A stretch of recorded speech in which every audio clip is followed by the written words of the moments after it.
Morning बच्चों।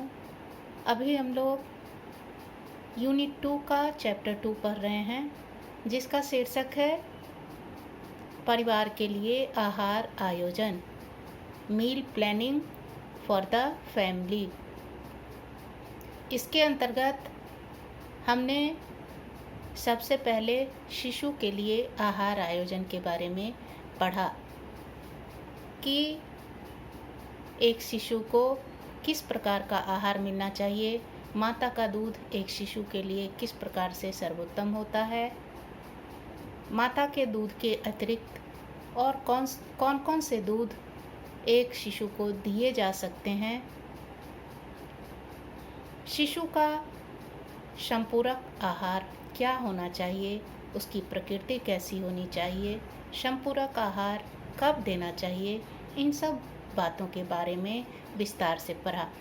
आज हम लोग किशोरावस्था में आहार आयोजन पढ़ेंगे, अर्थात एक किशोर का आहार किस प्रकार से होना चाहिए उसके बारे में पढ़ेंगे। बच्चों, किशोरावस्था बाल्यावस्था और प्रौढ़ावस्था के बीच की अवस्था को कहते हैं। यह अवस्था प्रायः 13 वर्ष से लेकर 19 वर्ष तक की होती है। यह मानव जीवन की सबसे महत्वपूर्ण और कठिन अवस्था होती है। इस अवस्था में एक किशोर अथवा किशोरी के न सिर्फ शारीरिक एवं मानसिक दशा में परिवर्तन होता है, बल्कि उसके भावनात्मक व्यवहार एवं दृष्टिकोण में भी बहुत अधिक परिवर्तन होते हैं। इस सब का मुख्य कारण यौन अंगों का विकास होता है। इस अवस्था में किशोरों की कदकाठी लंबी चौड़ी हो जाती है। किशोरियों की अपेक्षा किशोर की हड्डियां मजबूत तथा चौड़ी हो जाती है। उसके मांसपेशियों में सुदृढ़ता आ जाती है। यही कारण है कि वह एक किशोरी की तुलना में अधिक शारीरिक श्रम करने के लायक हो जाता है। दूसरी ओर किशोर की अपेक्षा किशोरियों में अधिक परिपक्वता आ जाती है। इनके नितंब तथा स्तन बढ़ने लगते हैं। कमर के आसपास का भाग भरा भरा लगने लगता है, अर्थात वहाँ पर वसा का जमाव होने लगता है। किशोरियों में मासिक धर्म की शुरुआत हो जाती है। इस अवस्था में लैंगिक अंगों में विकास तथा पूर्णता आ जाती है। अपने शरीर में होने वाले अचानक से इतने परिवर्तनों के कारण किशोर तथा किशोरी अपने आप को मानसिक रूप से तनाव तथा दबाव की स्थिति में पाते हैं। अतः इस अवस्था और स्थिति में उनके आहार एवं पोषण का विशेष रूप से ध्यान रखना चाहिए। सामान्य रूप से किशोरावस्था में पोषण संबंधी आवश्यकता का निर्धारण लिंग के आधार पर होता है, अर्थात किशोर के लिए अलग आहार और किशोरियों के लिए अलग आहार। परंतु ऐसा देखा गया है कि एक समान लिंग का होने पर भी उनके पोषण संबंधी आवश्यकता में अंतर पाया जाता है। इसका मुख्य कारण आयु, यौवनारंभ तथा वृद्धि दर इत्यादि है। किशोरावस्था में पोषक तत्वों की आवश्यकता वृद्धि के समानांतर तथा ऊर्जा की आवश्यकता उसके क्रियाशीलता पर निर्भर करती है। एक किशोर अथवा किशोरी को दैनिक आहार में जिन पोषक तत्वों की आवश्यकता होती है वे इस प्रकार से हैं। सबसे पहले ऊर्जा। एक स्कूल जाने वाले बच्चे के समान ही किशोर भी अधिक क्रियाशील होते हैं, अर्थात किशोरावस्था में किशोर की शारीरिक क्रियाशीलता अधिक होती है, जिससे उसकी ऊर्जा की आवश्यकता बढ़ जाती है। किशोरों में शारीरिक वृद्धि भी अवस्था के अंत तक होती है, अर्थात किशोरावस्था के अंत तक किशोर का शारीरिक वृद्धि होता रहता है और उपापचयन की गति भी अधिक होती है, यानी मेटाबॉलिक रेट भी अधिक होता है, जिसके कारण उसे अधिक ऊर्जा की आवश्यकता होती है। इसलिए एक किशोर का आहार आयोजन करते समय, एक किशोर के लिए दैनिक आहार की व्यवस्था करते समय उसके आहार में ऊर्जादायक भोज्य पदार्थों की पर्याप्त मात्रा होनी चाहिए। दूसरा है प्रोटीन। शारीरिक वृद्धि के कारण प्रोटीन की आवश्यकता इस अवस्था में बढ़ जाती है। यह आवश्यकता प्रौढ़ व्यक्तियों से भी अधिक होती है। वृद्धि की दर के अनुसार लड़कों में यह आवश्यकता लड़कियों की अपेक्षा अधिक होती है। इसलिए एक किशोरावस्था में एक किशोर का दैनिक आहार, किशोर अथवा किशोरी का दैनिक आहार बनाते समय यह ध्यान रखना चाहिए कि उसके आहार में उत्तम प्रोटीन युक्त भोज्य पदार्थों की मात्रा अवश्य शामिल करनी चाहिए और वह मात्रा पर्याप्त होनी चाहिए। तीसरा है लौह लवण। इस अवस्था में लोहे की आवश्यकता रक्त की मात्रा में वृद्धि के कारण बढ़ जाती है, अर्थात किशोरावस्था में किशोर तथा किशोरी के शरीर में रक्त की मात्रा बढ़ जाती है, जिसके कारण उन्हें अधिक लौह तत्व की आवश्यकता पड़ती है। लड़कियों में इसकी आवश्यकता लड़कों की अपेक्षा अधिक होती है, क्योंकि हर माह मासिक धर्म के दौरान होने वाले रक्त प्रवाह से उत्पन्न होने वाले कमी को पूरा करना होता है, अर्थात लड़कियों में मासिक धर्म की शुरुआत हो जाती है, जिसके कारण प्रति माह उनके शरीर से रक्त का स्राव होता है। शरीर में उस रक्त की आपूर्ति को बनाए रखने के लिए या उनके शरीर में रक्त की पर्याप्त मात्रा बनाए रखने के लिए एक किशोरी को रक्त अल्पता का शिकार होने से बचाने के लिए उसके आहार में लौह युक्त भोज्य पदार्थ का होना अति आवश्यक है। अतः एक किशोर अथवा किशोरी का आहार आयोजन करते समय इस बात का भी विशेष ध्यान रखना चाहिए कि उनके आहार में लौह तत्व युक्त भोज्य पदार्थ मुख्य रूप से हरी पत्तीदार सब्जियां इत्यादि होनी चाहिए। इसके बाद कैल्शियम। कैल्शियम का किशोर के आहार में विशेष महत्व होता है, क्योंकि यह अनेक आंतरिक क्रियाओं के साथ साथ हड्डियों के विकास और मजबूती, दांतों की पुष्टता के साथ साथ अनेक मानसिक तनाव से जूझने में एक किशोर को शक्ति प्रदान करता है।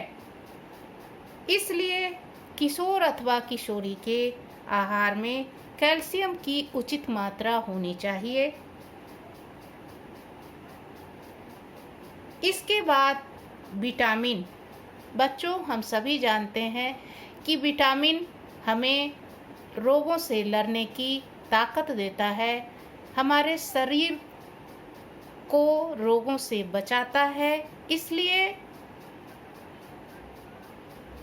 एक किशोर के आहार में भी विटामिन युक्त भोज्य पदार्थों का होना आवश्यक है। जैसे जैसे किशोर की कैलोरी संबंधी आवश्यकता बढ़ती है, उसके विटामिनों की आवश्यकता भी बढ़ जाती है। विशेषकर उसके आहार में विटामिन बी समूह के विटामिन को का होना अति आवश्यक होता है।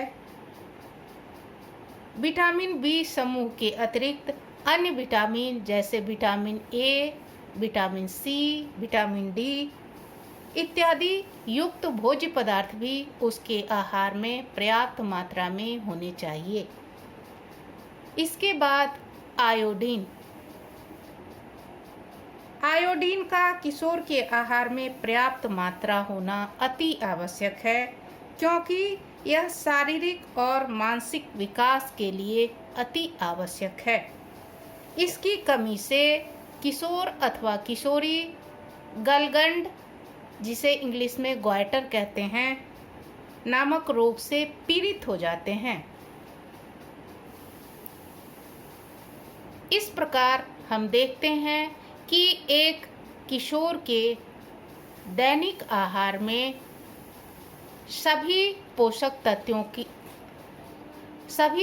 तत्वों का पर्याप्त मात्रा में होना आवश्यक है, चाहे वह ऊर्जा हो, प्रोटीन हो, विटामिन हो, कैल्शियम हो, आयरन हो, जो भी हो, उसकी पर्याप्त मात्रा होनी चाहिए। ना तो यह मात्रा अधिक हो और ना ही यह मात्रा कम हो, क्योंकि यदि इनकी मात्रा अधिक हो जाती है तो उसका दुष्परिणाम भी किशोर के शरीर में देखने को मिलता है, और यदि इसकी मात्रा कम हो जाती है तो उसका दुष्प्रभाव भी किशोर के शरीर में उत्पन्न हो जाता है। अब आगे हम देखेंगे कि एक किशोर का आहार आयोजन किस प्रकार से करना है। एक किशोर अथवा किशोरी का आहार आयोजन करते समय मुख्य रूप से उसके आहार के पौष्टिकता पर ध्यान देना चाहिए। उसका आहार पौष्टिक एवं संतुलित दोनों ही होना चाहिए, अर्थात ना तो उसे ज़्यादा भोजन मिलना चाहिए और ना ही कम भोजन मिलना चाहिए।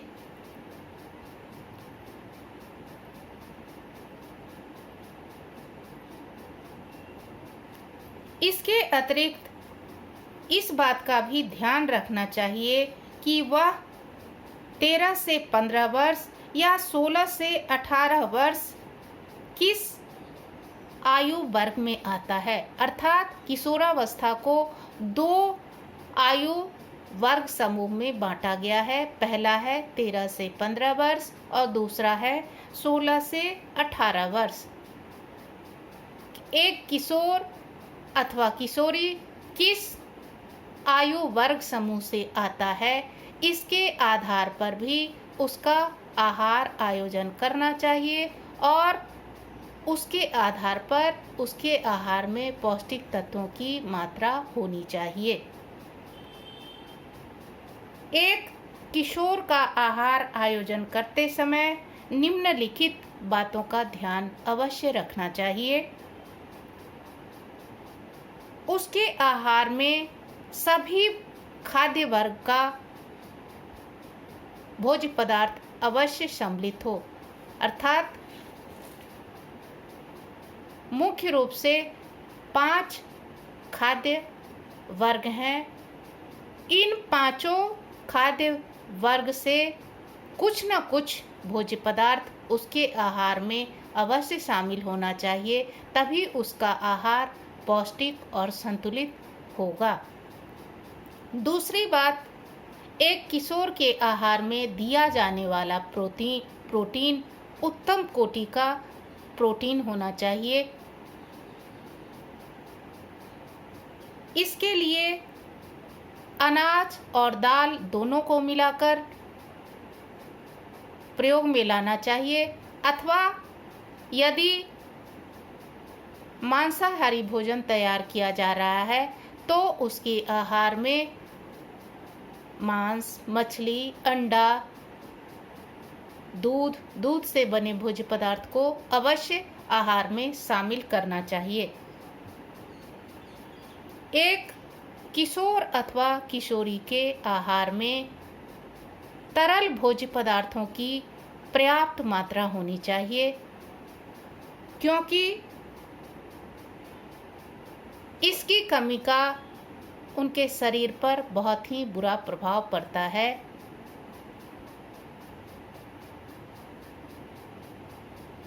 इस अवस्था में यानी युवा अवस्था में किशोर के आहार में तले छने भोज्य पदार्थ कम से कम होने चाहिए। उसके आहार में मिर्च मसालों का प्रयोग भी कम से कम होना चाहिए, क्योंकि यदि उनके आहार में तैलीय भोज्य पदार्थ अथवा मिर्च मसाले का अधिक व्यवहार किया जाएगा तो किशोर के चेहरे पर कील मुहासे निकलने लगते हैं। उन्हें पेट संबंधी विकृतियों का भी सामना करना पड़ता है। एक किशोर अथवा किशोरी का आहार आयोजन करते समय यह भी ध्यान देना चाहिए कि उनके आहार का एक निश्चित समय तय करना चाहिए और उसी निश्चित समय पर उन्हें आहार अवश्य देना चाहिए, क्योंकि समय की अनियमितता के कारण भी उनके आहार का उनके स्वास्थ्य पर बुरा प्रभाव पड़ सकता है। इतना ही नहीं, किशोरावस्था में समय समय पर किशोर तथा किशोरियों का शारीरिक भार मापते रहना चाहिए और उसके आधार पर उनका आहार तैयार करना चाहिए। अर्थात यदि वजन बढ़ रहा है तो उनके आहार में कुछ कटौती करने की गुंजाइश होती है और यदि उनका वजन घट रहा है तो उस अवस्था में उनके आहार में कुछ भोज्य पदार्थों को बढ़ाने की आवश्यकता हो सकती है। इतना ही नहीं, इस अवस्था में प्रायः किशोर तथा किशोरी तीखे भोज्य पदार्थ, तले छने और चटकदार भोज्य पदार्थ खाना ज़्यादा पसंद करते हैं।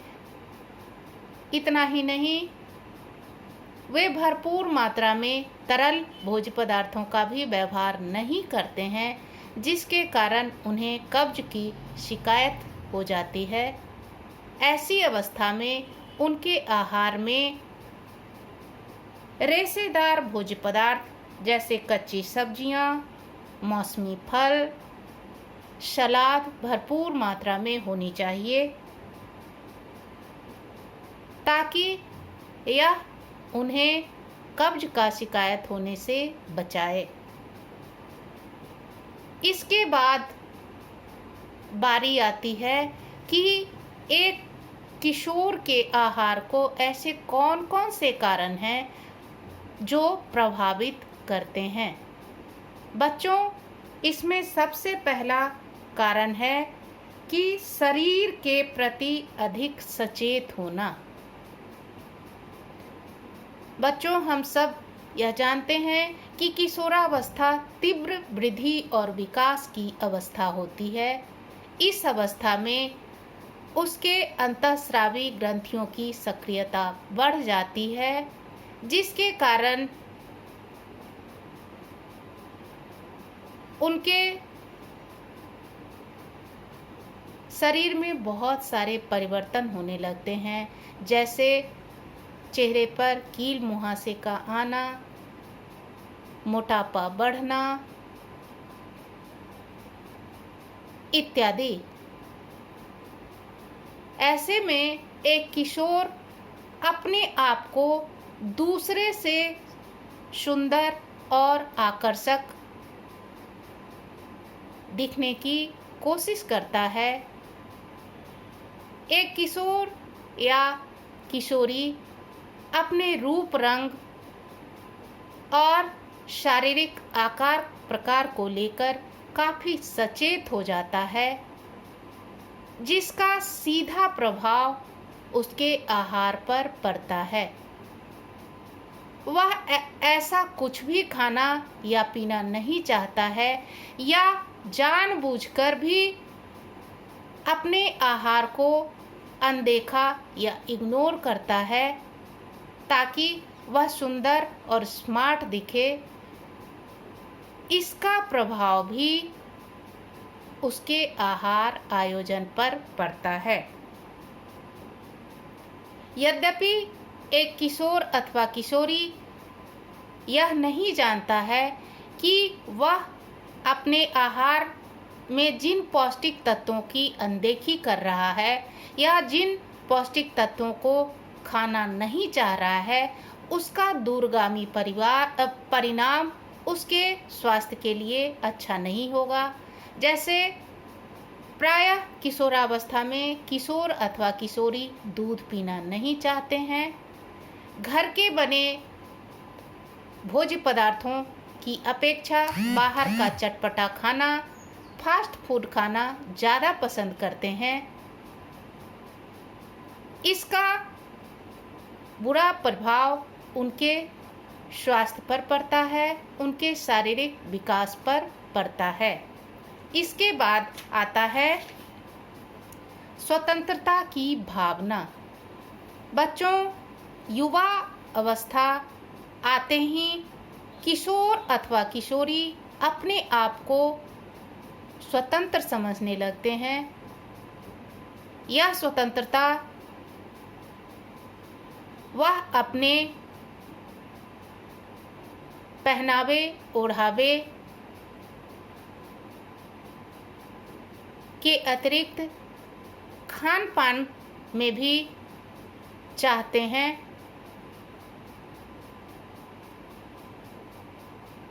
वह चाहे पहनावे ओढ़ावे की बात हो, रहन सहन की बात हो, जीवन शैली की बात हो अथवा खान पान की बात हो, हर चीज़ में अपना निर्णय लेना चाहते हैं। अर्थात उन्हें क्या पहनना है, उन्हें कैसे रहना है, उन्हें कैसे खाना है और क्या खाना है, इन सारी बातों को वह स्वयं तय करते हैं।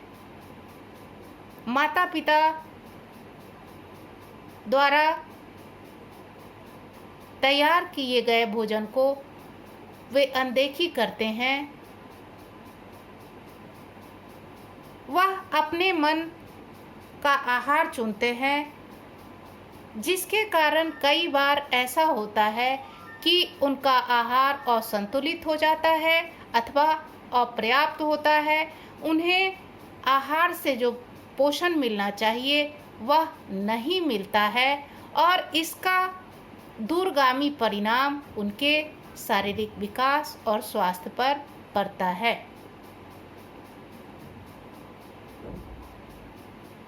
इतना ही नहीं, इस अवस्था में भोजन संबंधी आदतें भी किशोर के आहार को प्रभावित करती हैं। बच्चों यह ऐसी अवस्था होती है जिसमें एक किशोर के जीवन में माता पिता की अपेक्षा उनके साथियों का महत्व अधिक होता है। उनके साथियों की स्वीकृति उनके लिए बहुत ही मायने रखती है, चाहे यह स्वीकृति उनके पहनावे ओढ़ावे, उनके जीवन शैली या उनके आहार से संबंधित ही क्यों न हो। अर्थात अधिकांश किशोर अथवा किशोरी वही खाना पीना चाहते हैं जो उनके मित्र समूह के सदस्य पसंद करते हैं। घर के बने खाने की अपेक्षा युवा बाहर का fast food, chips, junk food खाना अधिक पसंद करते हैं। इतना ही नहीं, पिज्ज़ा, नूडल्स इत्यादि को भी वह सामान्य आहार की अपेक्षा अधिक महत्व देते हैं।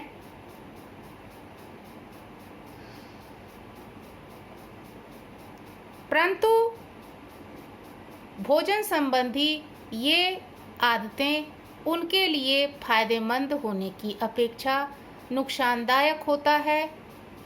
वर्तमान में तो उसका परिणाम उन्हें दिखाई नहीं पड़ता है, परंतु इसका दूरगामी परिणाम उनके स्वास्थ्य के लिए अच्छा नहीं होता है। अतः ऐसे में यह आवश्यक है कि किशोर को उनकी भोजन संबंधी गलत आदतों के लिए रोका जाए, उन्हें समझाया जाए कि कौन सा पोषक तत्व या कौन सा भोजन उनके स्वास्थ्य और उनके विकास के लिए उचित है और कौन सा अनुचित। इस प्रकार बच्चों हम देखते हैं कि किशोरावस्था मानव जीवन की सबसे महत्वपूर्ण और कठिन अवस्था होती है। इस अवस्था में एक किशोर अथवा किशोरी का शारीरिक विकास तीव्र गति से होता है। इतना ही नहीं, इस अवस्था में किशोर के लैंगिक अंगों में भी विकास होता है, परिवर्तन होता है। यद्यपि एक किशोर अथवा किशोरी का आहार लिंग के आधार पर अलग अलग होता है, परंतु कई बार ऐसा भी होता है कि एक ही समान लिंग का होने के बावजूद भी उनके पोषण संबंधी आवश्यकता में अंतर होता है। एक किशोर को प्रतिदिन आहार में कौन कौन से पोषक तत्व मिलने चाहिए, कितनी और उन पोषक तत्वों की मात्रा कितनी होनी चाहिए, एक किशोर का आहार आयोजन करते समय किन बातों पर ध्यान रखना चाहिए और कौन कौन से ऐसे कारण हैं जो एक किशोर के आहार को प्रभावित करते हैं, हमने इसके बारे में आज विस्तार से पढ़ा। धन्यवाद।